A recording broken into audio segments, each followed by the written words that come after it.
Avatar Meher బాబాకి జై. బాబాజాన్ మెహరాబాద్ సందర్శన. మెహరాబాద్లో 1928 ఏప్రిల్ 1వ తేదీన జరిగిన ఈ సంఘటన గుప్త భాషలో, అంటే దివ్య మధువుకు చెందిన భాషలో లిఖించతగ్గది. ఆ భాషలో చదివే విషయాలుండవు, అన్నీ అనుభవించాల్సిందే. అలాంటి అపూర్వ సంఘటనలను మాటలు వర్ణించలేవు. దివ్య చైతన్యాన్ని అనుభవించే సద్గురువులు మాత్రమే వాటి అసలు భావాన్ని గ్రహించగలరు. ఆ రోజు ఉదయం 8:15 ఆ సమయం నుండి బాబా చెప్పులు లేకుండా మెహరాబాద్ కొండపైన అటూ ఇటూ నడవసాగారు. అందరూ ఆ సన్నివేశాన్ని చూచి విస్మయం చెంది ఏదో జరగబోయే అసాధారణ సంఘటనకు ఇది సంకేతమని భావించసాగారు. ఆ రోజు 11:30 ఆకస్మికంగా కారులో హజ్రత్ బాబాజాన్ మెహరాబాద్కు రావడంతో ఆనాటి బాబా ప్రవర్తనకు అర్థం తెలియవచ్చింది. ఆమె పేరుతో నడపబడుతున్న బాలికల పాఠశాల వద్ద ఆ కారు ఆగింది. ఎన్నో సంవత్సరాల క్రితం పూనా వెళ్ళిన తరువాత ఏ కారణం చేత గాని బాబాజాన్ పూనా నగరం వదిలి ఎక్కడికి వెళ్ళలేదు. అందువల్ల మెహరాబాద్లో ఆమెను చూచి ప్రతి ఒక్కరూ నిజంగా ఆశ్చర్యం చెందారు. 1 వారం రోజుల ముందు ఆమె పూనా వదిలి వెళ్ళాలంటూ, నేను నా బిడ్డ ఇంటికి వెళ్ళాలి అనే తన కోరికను వ్యక్తం చేస్తూ వచ్చింది. ఆమె ఎప్పుడూ అదే పనిగా బాబా గురించి మాట్లాడుతూ, ప్రేమతో బాబానే గుర్తు చేసుకుంటూ అహ్మద్నగర్కు వెళ్ళాలని చెప్పడం ఆమె అనుచరులు గమనించారు. రుస్తుం ఇంగ్లాండ్కు వెళ్ళిన తర్వాత పాద్రీని మెహరాబాద్కు సూపరింటెండెంట్గా నియమించారు బాబా. ఆ రోజుల్లో మెహర్ బాబాను కలవడానికి ఎవ్వరు వచ్చినా ముందుగా వారి పేరు, చిరునామాను ఎవ్వరికీ తెలియకుండా ఒక చీటీలో వ్రాసి బాబాకు పంపించేవారు. అది చదివి తనకు వినిపించిన తరువాత వారిని తాను కలుస్తారా లేదా బాబా చెప్పేవారు. ఆ పద్ధతి ప్రకారంగా హజ్రత్ బాబాజాన్ రాక గురించి పాద్రి ఈ క్రింది ఉదహరించినట్టుగా ఒక చీటీ పంపించడం జరిగింది. తేదీ ఏప్రిల్ 1, 1928. పేరు హజ్రత్ బాబాజాన్, అడ్రస్ పూనా అని చీటి మీద వ్రాసి పంపడం జరిగింది బాబాకు.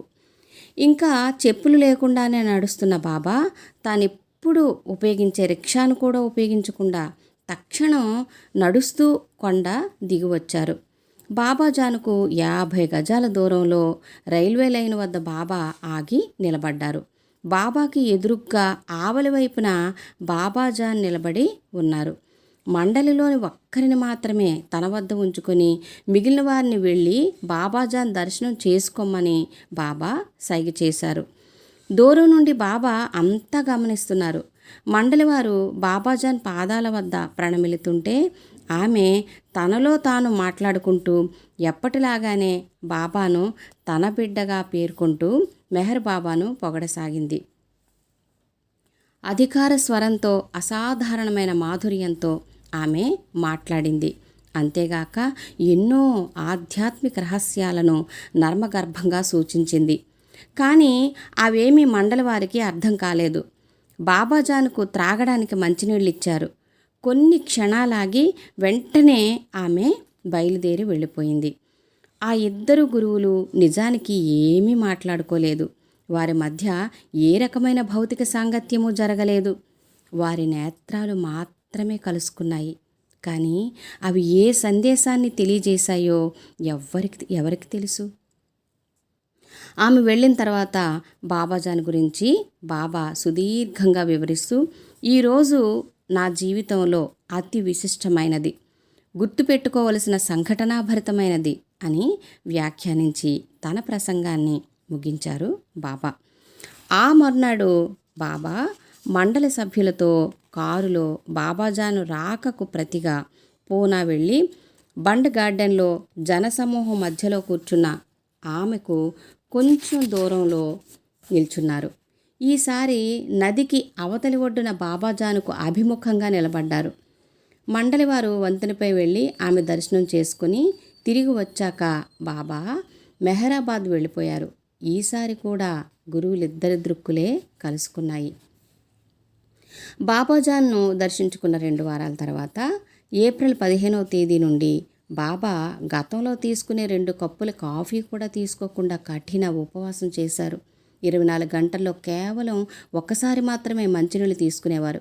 కొద్ది రోజుల తర్వాత బాబా ఇలా చెప్పారు, నేను సూచించిన సంఖ్యలో కొంతమంది నేను చెప్పినంత కాలం వరకు ఉపవాసం చేయడానికి సిద్ధంగా ఉంటే నేను నా ఉపవాసాన్ని విరమించే విషయాన్ని ఆలోచిస్తాను అని అన్నారు.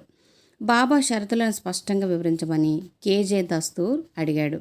అప్పుడు బాబా 200 మంది 24 గంటలు ఉపవాసం చేస్తే నేను భోజనం చేస్తాను అని చెప్పారు.